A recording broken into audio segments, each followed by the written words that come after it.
¿Dónde leíste eso? ¿Cómo te enteraste? ¿Está comprobado que interesa ese tema? ¿Cuál es tu fuente? ¿Dónde escuchaste eso?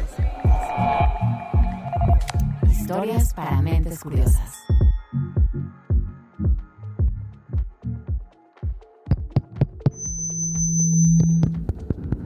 Mi nombre es Maheme, tengo 64 años y soy psicóloga psicoterapeuta. Hace poco más de una década, la vida de esta mujer a la que acabas de escuchar dio un giro de 180 grados. Todo comenzó con un evento natural que en el año 2025 alcanzará a más de 1,000 millones de personas en el mundo. A mí, por ejemplo, ya me alcanzó, y la próxima podría ser tú, tu mamá, tu mejor amiga o tu pareja. Así que presta mucha atención. Estoy hablando de la menopausia. Yo pensaba que era una cosa fácil de pasar, que obviamente había un poquito de cansancio, un poquito de sudoración y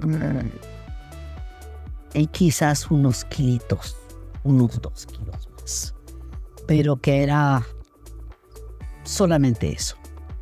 Entonces la sorpresa fue muy grande porque sí pasa, y sí pasa muy fuerte. Bueno, para mí fue muy fuerte.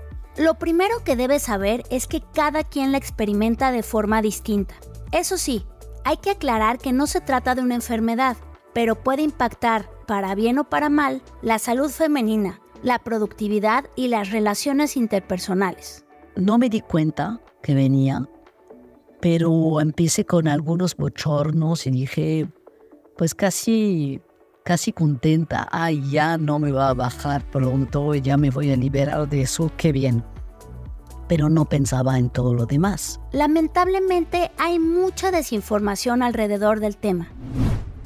En 2020, el proyecto No Pausa descubrió que el 77% de la gente en América Latina desconoce qué es la menopausia, a pesar de que le ha sucedido o le sucederá a la mitad de la humanidad. Y otro estudio de 2023 reveló que más de 1/3 de las mujeres que la está atravesando se sienten estigmatizadas por su condición, la viven en silencio y a menudo con vergüenza. Tuve muchísimos bochornos, me duraron como 8 años, más de día que de noche para mí, pero muy fuertes de día, vergonzosamente fuertes. Imposible luchar contra a subir de peso. Empecé a tener cambios de humor, no estaba bien. Mi colesterol se fue para arriba y empecé hipotiroidismo. Y aún con todo eso, los doctores me decían, no, es que eso es la menopausia. Pero que algo tan disruptivo sea natural no significa que tengamos que aguantarlo. ¿O tú qué opinas? Uno de los problemas más pesados y graves que tuve con todo eso es la desaparición total de la libido. Es muy, muy, muy difícil de forzar algo así. Si me lo hubieran dicho a tiempo, hubiera hecho mucho más esfuerzo para seguir, con una vida sexual activa, con o sin pareja. El verdadero problema de la menopausia es que la ciencia médica se ha olvidado de ella. Investigaciones sugieren que hasta el 85% de las mujeres que manifiestan síntomas no reciben un tratamiento seguro y eficaz. ¿Puedes creerlo? Fui a consultar a otro médico endocrino que me dijo que mi situación es que tenía ya Hashimoto, por lo mismo, que era una enfermedad autoinmune, que tenía que tomar un montón de hormonas, de yodo. Otros médicos me dijeron que cuidado con las hormonas porque me iba a dar cáncer, que después no iba a haber marcha atrás y que nunca me iban a lograr regular. Tantas cosas que no sabía qué hacer ni dónde dirigirme. Aunque casos como este no deberían repetirse, son muy comunes porque a la gran mayoría de los profesionales de la salud les falta capacitación en este tema. Mandé a volar muchos ginecólogos porque no soportaba ningún examen de ginecología, hasta que encontré como una que es como muy, muy, muy suave y que me puede auscultar sin que me duela. Es un problema serio y triste, la verdad. Fíjate en el siguiente dato. Una encuesta de Mayo Clinic encontró que en Estados Unidos solo el 7% de los residentes de especialidades médicas se sienten preparados para ayudar a mujeres que presentan síntomas relacionados con la menopausia. Sí, oíste bien, solo el 7%. Nadie antes, ningún ginecólogo me empezó a preguntar cómo me sentía antes de mi menopausia. Nunca me hicieron ninguna recomendación. No me mandaron a hacer estudios sobre mis niveles hormonales para ver cómo iban y si se podía hacer algo. La buena noticia es que el panorama médico y social está cambiando. En este episodio conocerás los tratamientos disponibles basados en evidencia, los riesgos y beneficios de la polémica terapia de reemplazo hormonal, las opciones alternativas y qué tanto las recomiendan los expertos. Y por último, veremos si hay algo que podamos hacer para que esta etapa no nos tome desprevenidas. A través de testimonios y la opinión multidisciplinaria de especialistas, hoy sabremos por qué la menopausia es un asunto del que todas y todos deberíamos estar hablando. Además, probaremos que con un acompañamiento médico adecuado, esta etapa no tiene por qué ser un martirio y que podemos seguir viviendo feliz y plenamente. Me llamo Karina Rodríguez, soy editora general de Tech Science, la plataforma de divulgación del TEC de Monterrey, y te doy la bienvenida a Historias para Mentes Curiosas. Historias para Mentes Curiosas.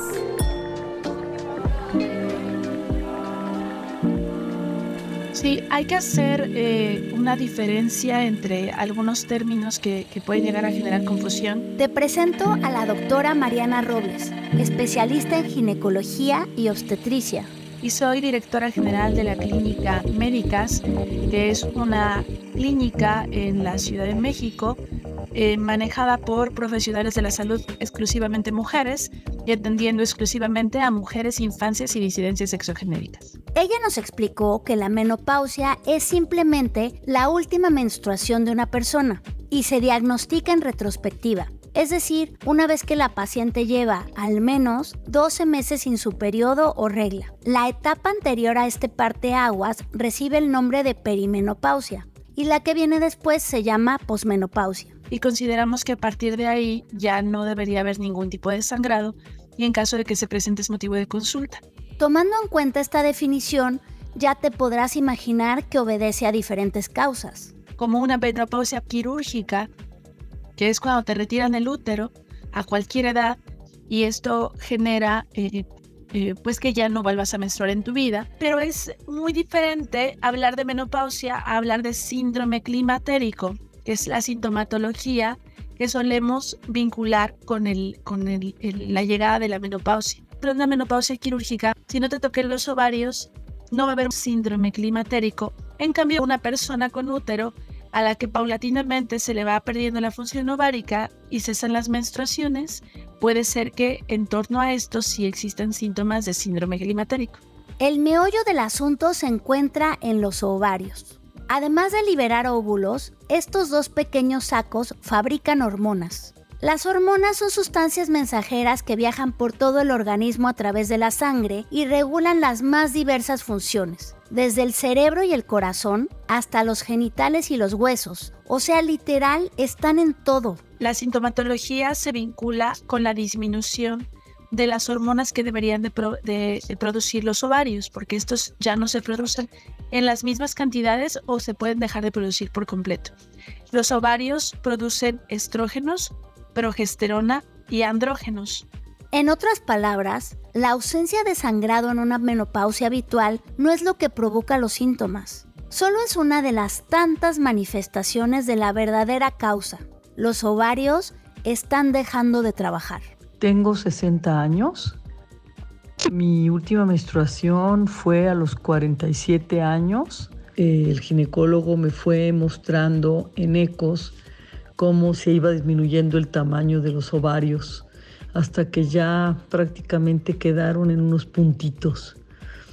Eso fue un proceso de varios años. De hecho, todavía tenía menstruación cuando los ovarios ya habían disminuido un poco de tamaño y luego ya se me fue la menstruación y ya se fueron achicando cada vez más. A veces la jubilación de los ovarios sucede de manera temprana, antes de los 40 años. Sin embargo, casi siempre se presenta entre los 45 y 55. Lo que más afecta es el sistema nervioso central y el síntoma más común de la menopausia es los famosos bochornos o los calores.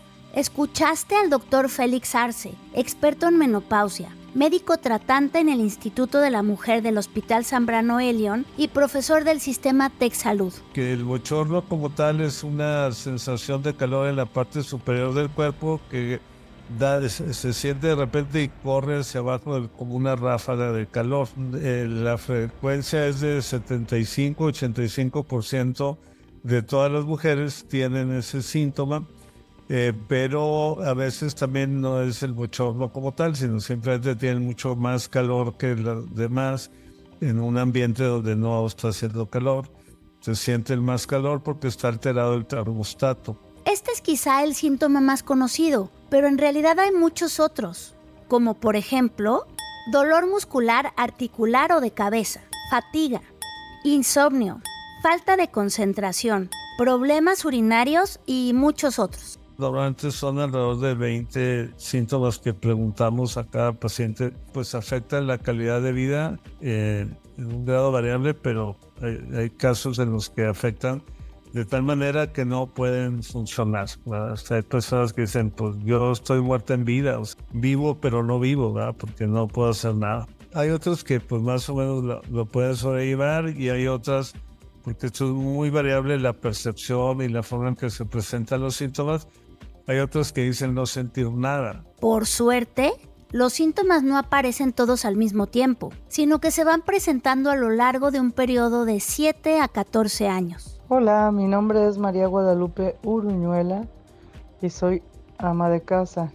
Mi última menstruación fue a los 55 años. Los primeros años de mi menopausia fueron muy fáciles. Unos años después, serían unos 4 o 5, empecé yo con algunos síntomas bastante molestos: ansiedad, depresión, taquicardias, algunos bochornos. Y ahorita que tengo 65 años sigo padeciendo estragos. También pasa que viene con síntomas silenciosos y preocupantes. Puede haber disminución de la densidad ósea, alteraciones cardiovasculares, mayor tendencia a hipertensión, incremento del riesgo cardiovascular, que haya más fácilmente resistencia a la insulina y alteraciones inmunológicas, lo que puede favorecer alteraciones en las articulaciones, problemas autoinmunes. Entonces, no es de extrañar que las mujeres nos volvamos más propensas a sufrir fracturas graves, como de cadera y columna, que aumente nuestro riesgo de infarto y que haya más probabilidad de desarrollar diabetes tipo 2. Pero, ¿por qué ocurre eso? Y sobre todo, ¿se puede evitar? Acompáñame a averiguarlo después de la pausa. Si quieres conocer más sobre el comercio y los negocios, te invitamos a escuchar Territorio Negocios. La experiencia del cliente o del usuario es cada vez más importante. El podcast en el que hablamos sobre las nuevas tendencias de innovación, emprendimiento, finanzas y liderazgo en México y en el mundo. Escúchalo en Spotify, Apple Podcast y Google Podcast. Historias para mentes curiosas.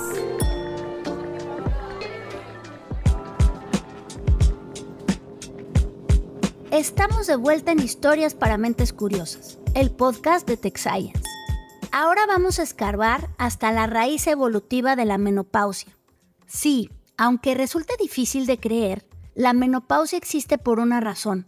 Eso es lo que piensan investigadoras como la doctora Lynette Sievert de la Universidad de Massachusetts Amherst. I work as a biological anthropologist here at UMass Amherst. Trabajo como bioantropóloga y he estado estudiando la menopausia durante 38 años. For 38 years. although we had some pilot studies in India. Hice algunos estudios piloto en India y Mongolia, pero la mayor parte de mi trabajo ha sido en México, Bangladesh, Paraguay y Hawái. Bangladesh or Paraguay or Hawaii. Esta científica nos contó que las mujeres no somos las únicas mamíferas que pasan por esta etapa. Some whales have a menopause. Some African elephants, but not all, have a menopause. Algunas ballenas y algunas elefantas africanas tienen menopausia. Las chimpancés llegan a tenerlas y viven más de 50 años. Las macacos también viven más de 25 años, pero no muchas alcanzan esa edad. Esa es la diferencia respecto a nosotras. Lo raro no es que los ovarios dejen de trabajar. Lo raro es que vivimos muchos años. Aquí es donde cobran sentido las siguientes hipótesis. Some people think, well, it's because if we had old eggs. Algunos creen que es porque si tuviéramos óvulos muy viejos, como de 70 años, tendrían muchas anomalías cromosómicas y no conviene utilizar esos óvulos. Por eso es mejor tener la menopausia. Otros piensan que es porque si las madres fueran muy mayores, no sobrevivirían a la infancia de sus hijos. Y otras personas proponen que es porque nos beneficia tener abuelas por reproductivas, pues van a ayudar a criar a sus nietos en vez de seguir reproduciéndose. Because those grandmothers are going to help their grandchildren and we want them to not be reproducing themselves. Se estima que cuando nuestra especie era cazadora-recolectora, las hembras vivían en promedio menos de 38 años. En cambio, actualmente la esperanza de vida de las mujeres a nivel global rebasa los 75 años. Eso significa que después de esta etapa tenemos por delante hasta un tercio de nuestra vida. Por eso es tan importante que la pasemos a gusto. Hola, me llamo Graciela Dávalos López, tengo 59 años y me dedico al hogar.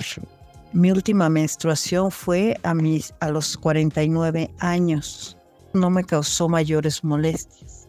La sentí ligera, fue un proceso que pasé contenta. Decían que era una cosa muy invivible. Los casos más severos no solo impactan en el bienestar físico de la paciente, también pueden dañar sus relaciones familiares, de amistad y de pareja, además de su desarrollo personal. Por ejemplo, la Organización Sin Reglas calculó que en México el 51% de las mujeres con menopausia reportan afectaciones laborales. Estas van desde incomodidad por los síntomas en el lugar de trabajo hasta mayor dificultad para obtener un ascenso. Una solución es ofrecerles sustitutos de lo que su cuerpo ya no produce. El tratamiento hormonal es a base de estrógeno, a base de progesterona y a base de testosterona. El estrógeno es para quitar todos los síntomas excepto energía y deseo sexual. Cuando hay falta de energía y deseo sexual, agregamos testosterona. Y si la persona tiene útero, agregamos la progesterona. Para evitar que el efecto del estrógeno haga crecer demasiado la capita del endometrio. Las primeras terapias de reemplazo hormonal se remontan a la década de 1930 y eran elaboradas con estrógeno de la orina de mujeres embarazadas. Luego, en los 40, empezaron a comercializarse los estrógenos conjugados que se obtienen de yeguas preñadas. Estos fármacos, mucho más baratos, se volvieron tremendamente populares. Incluso hubo una época, alrededor de 1966, en la que se recetaban casi en cada consultorio médico, hasta que en 2002, una investigación en Estados Unidos sembró una controversia global que persiste hasta el día de hoy.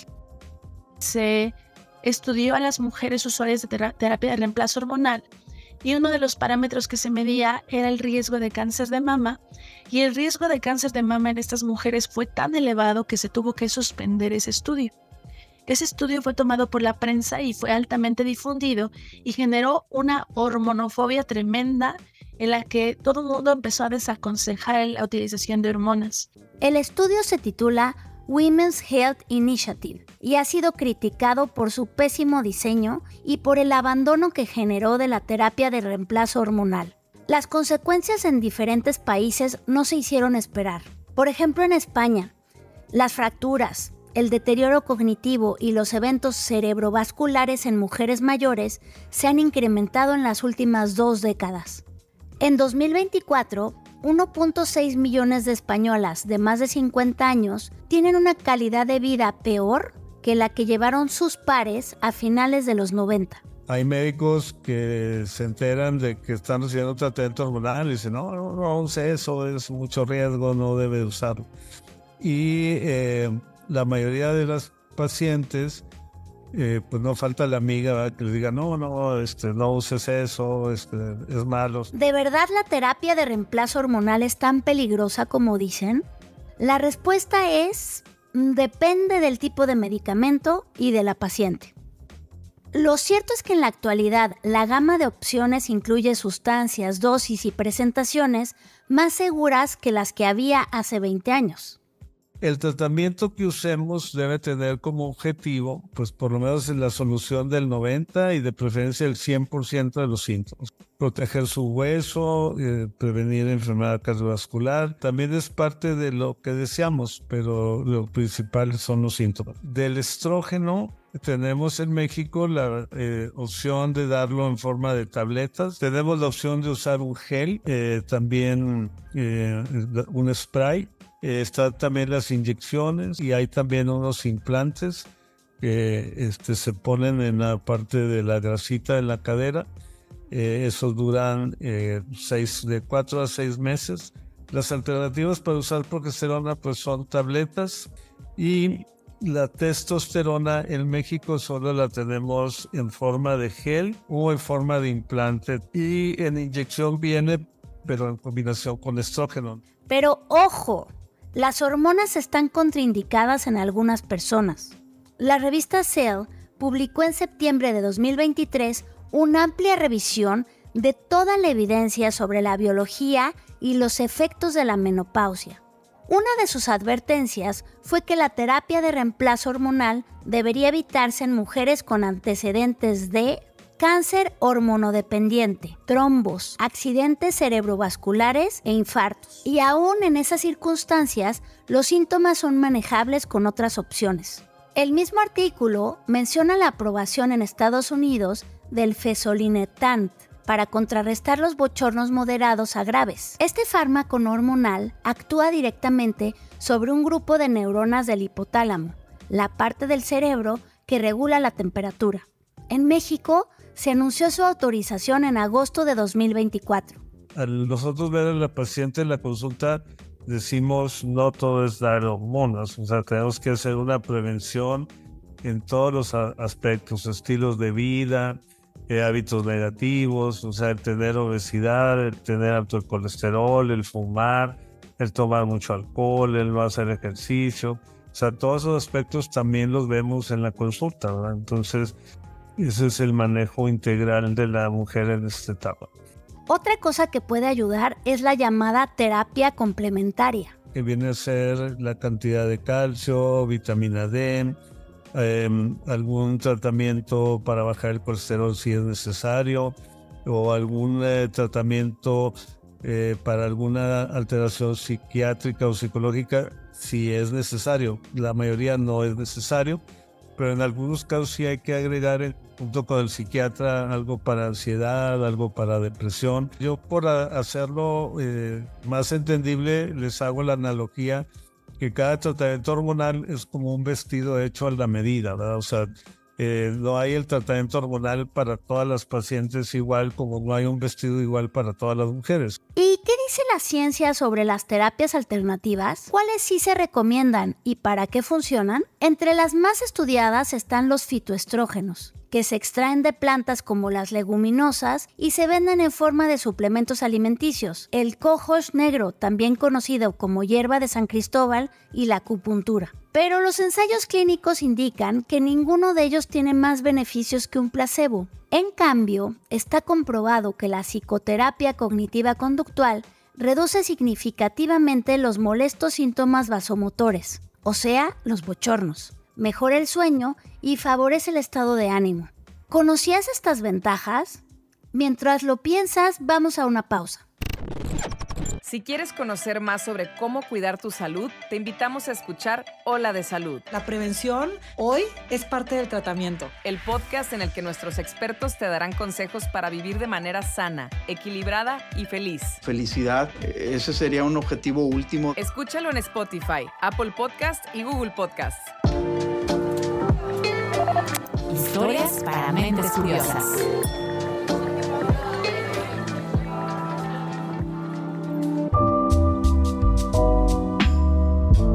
Estamos en la recta final de este episodio, pero antes de despedirnos, queremos compartir contigo algunas reflexiones sobre los obstáculos que hay que superar para garantizarle a todas las mujeres una vivencia plena en esta etapa de su vida.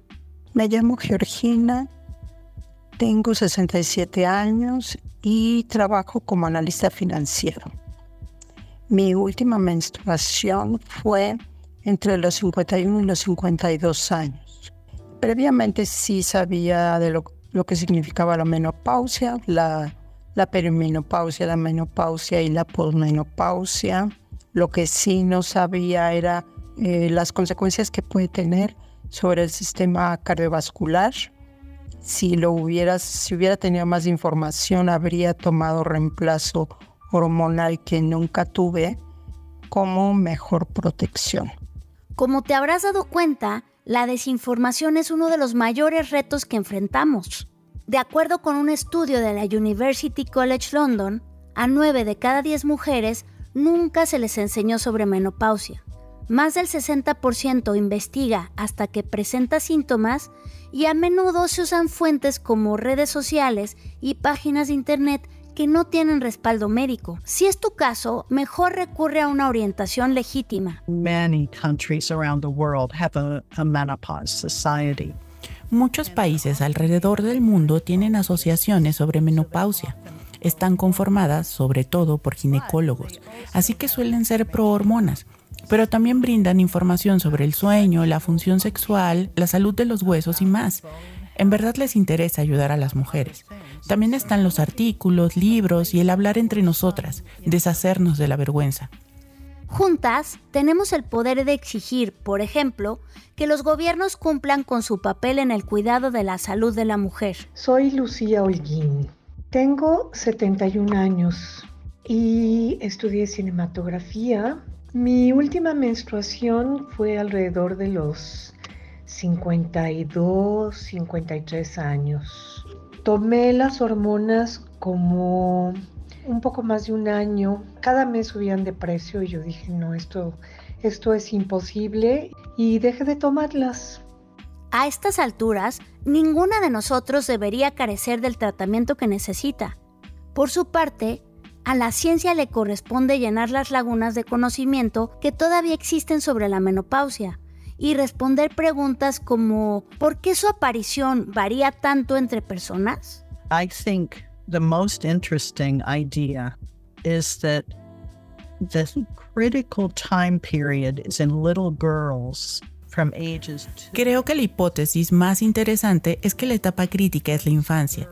Si las niñas de 2 a 8 años tienen una buena nutrición, se les vacuna, se evitan las infecciones y se desarrollan normalmente, tendrán su menopausia más tarde. La evidencia proviene del estudio de la hambruna holandesa de 1944. Yo sí pienso que mucha de la diferencia de edad de la menopausia se relaciona con el cuidado de las mujeres cuando eran niñas, y por eso creo que es un indicador de salud pública. No podemos seguir permitiendo que más de 2/3 de los programas de estudio de ginecología y obstetricia no incluyan materias sobre la menopausia o que éstas sean solo optativas. La comunidad médica tiene que verla de una vez por todas como un tema prioritario y prepararse para atenderla. O sea, entender que es una etapa de vida que cambia y que en muchas ocasiones requiere un acompañamiento y no necesariamente un tratamiento.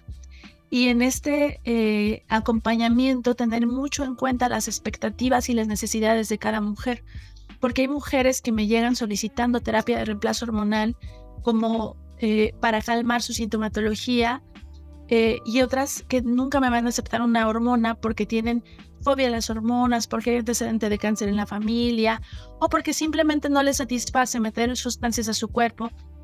y están buscando un acompañamiento más natural, por así llamarlo.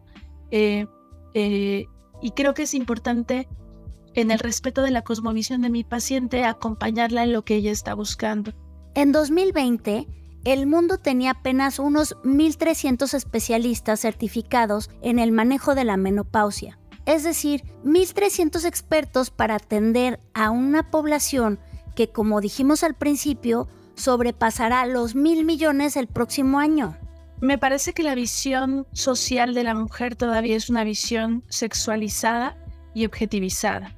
Cuando ubicas a la mujer como un objeto sexual y además con fines reproductivos, porque todavía se considera que las mujeres tenemos como fin último en la vida ser madres, en el momento en el que estás en una etapa de vida en la que ya no puedes ser madre o que no le pareces más atractiva al sexo opuesto, a los hombres, es muy probable que se pierda el interés de lo que ocurre en torno a tu cuerpo. La medicina, como una muestra representativa de lo que ocurre en la sociedad, tiene un enfoque muy parecido. A todas y a todos nos toca cambiar esa narrativa. Sin que sea esta imagen de mujer caricaturizada que se está derritiendo en un bochorno o que está de malas o chillona por cualquier motivo, porque eso genera burla y eso genera un repele social, cuando en realidad creo que hay formas más dignas de representar ese proceso que podrían ayudar a que las mujeres nos contemos de boca en boca qué es lo que sí sucede, cuáles son los síntomas reales, cómo nos visualizamos cada una de nosotras. La menopausia es, inclusive, una oportunidad para vivir mejor. Mi nombre es Adriana Ramírez Pedro, tengo 58 años y actualmente me dedico a trabajar como recepcionista en un hotel. Dejé de menstruar a los 52 años y para mí la verdad fue algo muy liberador. Menstruaciones eran muy abundantes y muy dolorosas, entonces cuando yo dejé de menstruar, pues realmente fue un alivio. Y con algunos ajustes previos en nuestra vida diaria, hasta podemos sacarle ventaja. Me pasa mucho que las mujeres llegan a mi consultorio buscándome con la duda de qué hago para prepararme para la menopausia. La realidad es que yo no creo que haya cuidados especiales para llegar a ese momento. Todos los hábitos de autocuidado que yo puedo proponerle a una mujer de 19 años le van a funcionar a una de 35 y le van a funcionar a una de 45. Y los hábitos de autocuidado como movimiento corporal, sueño y descanso, actividades recreativas, alimentación variada, suficiente, balanceada, sin ayunos largos, el manejo del estrés, son medidas que van a tener un impacto positivo en todos los cuerpos. Además, tome en cuenta que coincide con uno de los mejores momentos en la vida de una mujer. This is the peak of women's performance. It's the peak of their earning power. Es la cúspide de nuestro desempeño, de nuestro poder adquisitivo y político. Es una etapa de la vida realmente emocionante. Exciting time of life. Como decía la antropóloga Margaret Mead, no hay mayor poder en el mundo que el entusiasmo de una mujer posmenopáusica.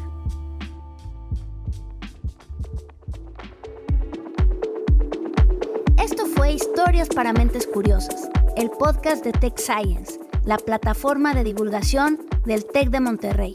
Muchas gracias por escucharnos. Si te gustó el episodio, regálanos un comentario. También te invitamos a compartirlo con otras personas, especialmente aquellas a quienes consideres que les puede ser útil. Hoy agradecemos a las mujeres que nos brindaron su testimonio y reconocemos la participación de Mariana Robles, directora de la Clínica Médicas, Félix Arce, médico tratante y profesor de Tech Salud, y Lynette Siebert, investigadora en la Universidad de Massachusetts, Amherst. En el episodio colaboramos Inés Gutiérrez con el reporteo y las entrevistas, el guión es de Carmina de la Luz, la edición es mía y Orlando Oliveros es nuestro productor y director de voz. Soy Karina Rodríguez. Hasta la próxima.